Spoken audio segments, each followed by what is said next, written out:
I'm really loving having the van out here. It makes going climbing on a day off so easy. I carry around all my gear here. It's in big tubs in the van, and so I'm always carrying it around with me. I don't have to pack a bag every time I want to go climbing. I've got all my water and all my food stashed in there, so it makes it really easy. So whenever I want to go climbing, just jump in the van and off I go. So today I'm out here in St. George, and I'm going to be climbing the Bluff Street cracks, which are behind us. This is really close to town. It's overlooking town, just on the outskirts. I mean, it's 5 minutes from the town centre, so it's very easy access. I'm going to be climbing some really nice hand cracks today. There's a couple of cracks in here that look really good, and there's one in particular that gets the full page spread in the guidebook called Deface crack. So we'll go and have a look at that. It's a nice hand crack all the way up. So I'm going to be climbing by myself today, using my silent partner, doing some lead rope solo. So let's sort out what gear we're going to need and head on up there.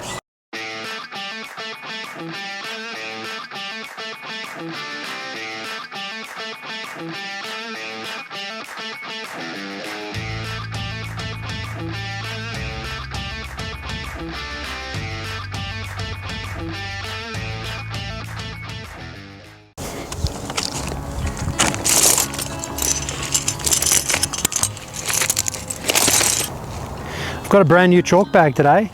The thing I like about these Arc'teryx ones is the wide opening, the big mouth. So many chalk bags I find they've got a very small hole here, and when I need chalk and I'm pumped out is not the time that I want to be contorting my hand to this tiny little thing so I can fit it into the chalk bag. I've got one of these at home that I bought. I won this one in a raffle or something. I can't remember where I got it from, but it's been kicking around at home forever because I've got one exactly like it. But now this is going to be the van chalk bag. Oh yeah. I don't have a backpack out in the van yet, so I'm using my rope bag and my IKEA bag to carry all this stuff. I get so inspired by crack climbs. Just look at this one behind me. This is Deface crack, and one of the reasons that I want to get really good at crack climbing is in preparation for the nose. The last 2 years I've been wanting to get out there, but something set me back every year. 2 years ago my partner broke his collarbone just a month before we were due to go out there in a mountain bike crash. The next year was 2020, and so due to travel restrictions my partner wasn't able to get out and join me then either. So now it's 2021 and I'm determined that I'm going to get up at this year. So I'm out here practicing some crack climbing, and this is just so inspiring. They say if you can free climb 5'9", 5'10" cracks, it makes the nose a lot more enjoyable to climb because you don't have to aid nearly as much. Now this crack here, it's not quite as split as what you might find in Indian Creek, but it's very nice nonetheless. Nice, good hand size all the way up. I don't know, is it wrong that I like climbs that are good hands and I gravitate towards them because that's the easiest size? Anyway, this is called Deface crack because you can see the markings on the rock here where people have been carving their initials and whatever into the rock. It's kind of sad that it's looking like that now. But the rock here is so soft, and this is why as climbers we don't climb here when it's wet, because it can damage the rock. Well, when you're climbing by yourself, you've got no belay to fist bump, so I guess you just do it yourself. Here we go.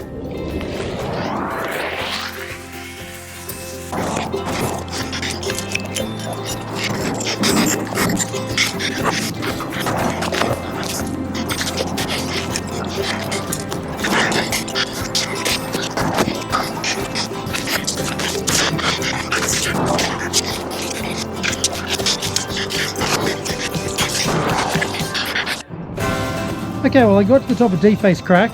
The device that I was using was the Silent Partner. This is a great device for lead rope solo. The thing that you also should consider when you're using this device is, as well as being a silent partner, it's also a weightless partner. Because normally when you've got a belayer on the ground, it's their body weight that's acting as your anchor on the ground for a single pitch climb. So what we need to do is we need to build our own anchor. So for this climb I built a 3-cam cluster here. You can see them there, and they're going up to my master point, which is connected to this carabiner. Now this wants to be in position to accept an upwards force, because if I fall, I'm going to be falling from my piece, I'm going to be coming down, and this rope, this blue rope that I'm attached to, is going to be pulled up as I'm coming down. So I've got this nut up here and it's not serving any part of protection of the anchor against a fall. It's just holding the whole system in this upright position. This blue rope, while I'm climbing, will be up above, and my silent partner connects to that there, and that blue rope goes down and into my rope bag, and it's flaked nicely into that bag.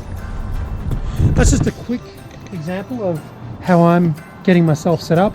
If you guys want to see a more detailed explanation of the steps that I go through, some precautions that I take, and some safety features that I like to put in place when I'm lead rope solo climbing, let me know down in the comments and I'll make a much more detailed video about the setup that I use. Okay, it's getting late here now. I'm going to head off, and tomorrow I'm going to go climb in a different area that gets the morning sun. Okay, I'll catch you tomorrow.